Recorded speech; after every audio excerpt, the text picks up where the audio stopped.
दोस्तों, अगर आपने पिछले 2-3 साल में पराग पारिक फ्लेक्सी कैप फंड में एसआईपी शुरू की है, तो हो सकता है कि अभी आपके मन में एक बड़ा सवाल चल रहा होगा कि जिस फंड को इंडिया का सबसे भरोसेमंद फ्लेक्सी कैप फंड माना जाता था, वही आज पीछे क्यों रह गया है? क्या फंड मैनेजर से कोई गलती हुई है?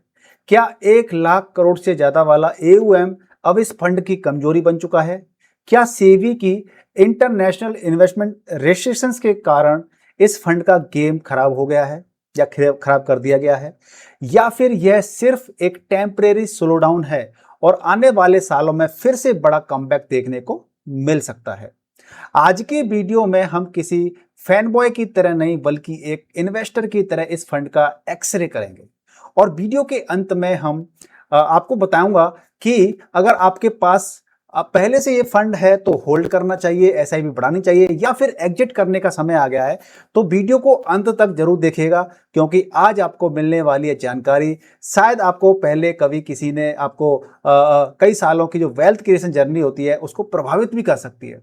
तो आपको ये पूरा वीडियो आखिर तक देखना है। तो क्या सच में ये फंड खराब हो गया है? जब भी कोई टॉप परफॉर्मिंग फंड कुछ समय के लिए अंडर परफॉर्म करता है, तब सोशल मीडिया पे सबसे पहले यही सुनने को मिलता है कि अब यह फंड खत्म हो गया है। लेकिन क्या वास्तव में ऐसा है?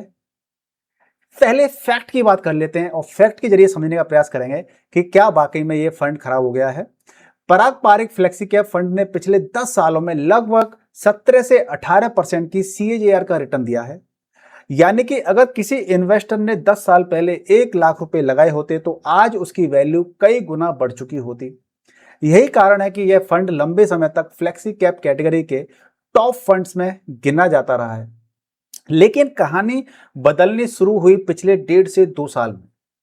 जहां पहले यह फंड कैटेगरी लीडर था, वहीं अब इसकी रैंकिंग नीचे आती दिखाई दे रही है। कुछ इन्वेस्टर्स की एसआईपी रिटर्न अगर फ्लैट या नेगेटिव जोन में भी दिखाई दे रही है और यहीं से शुरू होता है डाउट। क्या फंड की क्वालिटी खराब हो गई है? लेकिन जवाब जानने के लिए हमें इसके पहले पोर्टफोलियो के अंदर झांकना पड़ेगा, पोर्टफोलियो की स्टेट्स को जानना पड़ेगा, तभी हम किसी कंक्लूजन पे पहुंच पाएंगे। आखिर परफॉर्मेंस स्लो क्यों हुई, इसके बारे में जानते हैं। तो दोस्तों, पराग पारिक का इन्वेस्टमेंट स्टाइल बाकी म्यूचुअल फंड से काफी अलग रहा है। जहां अधिकांश फंड्स तेजी से बढ़ते स्टॉक का पीछा करते हैं, वहीं पराग पारिक हमेशा से वैल्यू इन्वेस्टिंग अप्रोच को फॉलो करता रहा है। इसका मतलब ये होता है कि जब मार्केट की किसी स्टॉक के पीछे भाग रही होती है, तब यह फंड अक्सर कर उससे दूरी बना करके चलता है। और जब अच्छे बिजनेसेस डिस्काउंट पर मिलते हैं, यानी जो अंडर परफॉर्म स्टॉक्स होते हैं, तब उन्हें ये खरीदता है, उसके अंदर पैसा लगाया जाता है पराग पारिक के जरिए। यही स्ट्रेटेजी इसे अलग बनाती है। लेकिन पिछले कुछ सालों में इस स्ट्रेटेजी को दो बड़े झटके लगे हैं। तो सबसे पहला रीजन क्या है? International investing restrictions. बहुत कम इन्वेस्टर्स जानते हैं कि पराग पारिक फंड की सक्सेस में यूएस स्टॉक्स का बहुत बड़ा योगदान रहा है। इस फंड ने कई सालों तक यूएस मार्केट की बड़ी कंपनियों में निवेश किया है, जैसे कि टेक्नोलॉजी जायंट्स कंपनी है, ग्लोबल बिजनेसेस हैं, उनके अंदर काफी इन्वेस्टमेंट किया हुआ है।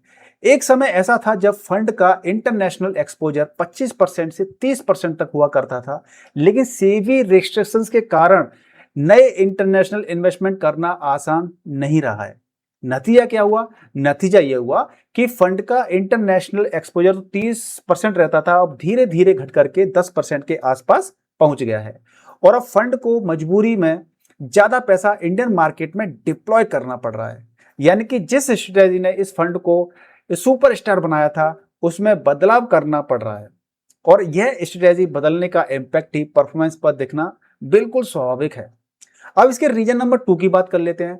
हाई कैश होल्डिंग, यानी कि दूसरा सबसे बड़ा कारण है कि इनकी कैश होल्डिंग ज्यादा है। कुछ समय पहले फंड मैनेजमेंट को मार्केट वैल्यूएशन काफी एक्सपेंसिव लग रही थी, इसलिए उन्होंने पोर्टफोलियो में बड़ी मात्रा में कैश होल्ड किया। ठीक है ना? जब ज्यादा कैश इसलिए किया क्योंकि उन्होंने फोल्डिंग ज्यादा महंगी लग रही थी, ओवर वैल्यूड हो गई थी। तो अब सोचिए कि जब मार्केट ऊपर जा रही हो और आपका पैसा कैश में पड़ा हो, तो रिटर्न कैसे बनेगा? यही वजह रही है कि बुल रन के दौरान फंड कुछ हद तक पीछे रह गया। हालांकि अच्छी बात यह है कि अब कैश एलोकेशन पहले के मुकाबले काफी कम हो चुकी है, यानी कि ज्यादा पैसा इन्वेस्ट कर चुका है। अब हम बात कर लेते हैं इस वीडियो के सेक्शन 3 की, यानी कि एयूएम कितना बड़ा खतरा है। अब आते हैं कि सबसे बड़ा चर्चित सवाल है, जो काफी इंपॉर्टेंट सवाल हो जाता है कि क्या इस फंड का बहुत बड़ा एयूएम अंडर एसेट मैनेजमेंट है, उसको सबसे बड़ी समस्या बन गया है। तो देखिए, आइए जानते हैं इसको भी इसका क्या इंपैक्ट पड़ रहा है। जब किसी फंड के पास हजारों करोड़ रुपए होते हैं तो उसे मैनेज करना आसान नहीं होता है। छोटे फंड आसानी से स्मॉल कैप या मिड कैप अपॉर्चुनिटी पकड़ सकते हैं, लेकिन जब एवं बहुत बड़ा हो जाए तब फंड मैनेजर के लिए तेजी से एंट्री करना और एग्जिट करना मुश्किल हो जाता है। यही कारण है कि कई फंड्स समय के साथ स्लो हो जाते हैं। लेकिन पराग पारिक के मामले में कहानी थोड़ी सी डिफरेंट है, थोड़ी अलग है, क्योंकि यह फंड ट्रेडिंग नहीं करता है, यह लॉन्ग टर्म क्वालिटी बिजनेसेस में इन्वेस्ट करता है। यही इसकी वैल्यू है। इसलिए हाई एयूएम का इम्पैक्ट उतना बड़ा नहीं दिखता जितना कि कई दूसरे कैटेगरीज में दिखाई देता है। हाँ, थोड़ी चुनौती जरूर है, थोड़ी समस्याएं जरूर हैं इतने बड़े एयूएम को मैनेज करने के लिए, लेकिन अभी इसे रेड फ्लैग कहना जल्दबाजी होगी। पोर्टफोलियो की सबसे बड़ी ताकत क्या होती है उसकी बात कर लेते हैं। अब बात करते हैं कि उन चीजों की जो आज भी फंड को खास बनाती हैं। तो सबसे पहले लो वॉलेटिलिटी का एग्जांपल लेके हम बात समझने का प्रयास करेंगे। जब मार्केट क्रैश करती है तब अधिकांश इन्वेस्टर्स घबरा जाते हैं, लेकिन पराग पारिक की सबसे बड़ी खासियत यही रही है कि यह गिरावट के समय अपेक्षाकृत कम गिरता है। एक्सपीरियंस फंड यानी कि डाउनसाइड प्रोटेक्शन काफी मजबूत होता है इसके अंदर। अब एक्सपीरियंस्ड फंड मैनेजमेंट की बात कर लेते हैं। तो म्यूचुअल फंड इंडस्ट्री में फंड मैनेजर स्टेबिलिटी बहुत महत्वपूर्ण होती है। यहां बार बार फंड मैनेजर बदलने की समस्या नहीं है। जिस इन्वेस्टमेंट फिलॉसफी पर फंड बना था वही फिलॉसफी आज भी फॉलो की जा रही है। तो इससे कहेंगे कि जो मैनेजमेंट है, जो फंड मैनेजर है, वहां पर ज्यादा दिक्कत नहीं है। डाइवर्सिफिकेशन की अगर हम बात करें तो पोर्टफोलियो में इक्विटी के साथ डेट, कैश और कुछ ऑल्टरनेटिव एक्सपोजर भी देखने को मिलते हैं। यानी पूरा पैसा एक ही दिशा में नहीं लगाया गया है। यह लॉन्ग टर्म इन्वेस्टर्स के लिए रिस्क को काफी हद तक मैनेज करता है। क्या इन्वेस्टर्स को चिंता करनी चाहिए, इस फंड में बने रहना चाहिए या निकल जाना चाहिए, इसके बारे में चर्चा कर लेते हैं, जो कि बहुत बड़ा महत्वपूर्ण प्रश्न हो जाता है। अगर आपके पास पराग पारिक फ्लेक्सी कैप फंड है तो क्या करना चाहिए, चलिए इसके बारे में भी हम डिटेल में जानने का प्रयास करते हैं। अगर आपने यह फंड पिछले 1 या 2 साल के रिटर्न देख करके खरीदा था तो शायद आपको निराशा हाथ लग सकती है, निराशा हो सकती है, क्योंकि आपने पिछले 1-2 साल के अंदर इसको रिटर्न देख करके खरीद लिया आपने। लेकिन अगर आपने इसमें पिछले 10 से 15 साल की वेल्थ क्रिएशन जर्नी के लिए चुना है तो ये अभी भी पैनिक करने का कोई बड़ा कारण नजर नहीं आता है। इतिहास गवाह है कि इस फंड ने पहले भी कई बार अंडर परफॉर्म किया है, लेकिन हर बार स्ट्रॉन्ग कमबैक भी किया है। और यह सिर्फ पराग पारिक के साथ नहीं होता। आज एचडीएफसी फ्लेक्सी कैप जैसे बड़े फंड भी सिमिलर चेंजेस का सामना कर रहे हैं, क्योंकि कोई भी इन्वेस्टमेंट स्ट्रेटेजी हर मार्केट स्टाइल में जो हर मार्केट साइकिल जो होती है नंबर 1 नहीं रह सकती है। कभी ग्रोथ स्टॉक चलते हैं, कभी वैल्यू स्टॉक्स चलते हैं, तो कभी लार्ज कैप चलते हैं, तो कभी मिड कैप भी चलते हैं, और इसके अलावा कभी कभी तो स्मॉल कैप भी चलते हैं। लेकिन लॉन्ग टर्म में डिसिप्लिन अक्सर जीतता है। लॉन्ग टर्म में डिसिप्लिन जीतता है। तो इसलिए हमें क्या करना है कि हम इसके अंदर अभी जल्दबाजी होगी, हमें इससे अभी निकलना नहीं चाहिए, ऐसा मेरा पर्सनल एक्सपीरियंस है। तो आखिर मेरा निष्कर्ष क्या है, निष्कर्ष की थोड़ा ऑफिशियली बात कर लेते हैं थोड़ा सा मेरे अकॉर्डिंग। तो पराग पारिक फ्लेक्सी कैप फंड कोई परफेक्ट फंड तो है नहीं है, लेकिन यह भी सच है कि सिर्फ पिछले 1-2 साल की परफॉर्मेंस को देख करके इसे रिजेक्ट करना शायद बड़ी गलती हो सकती है।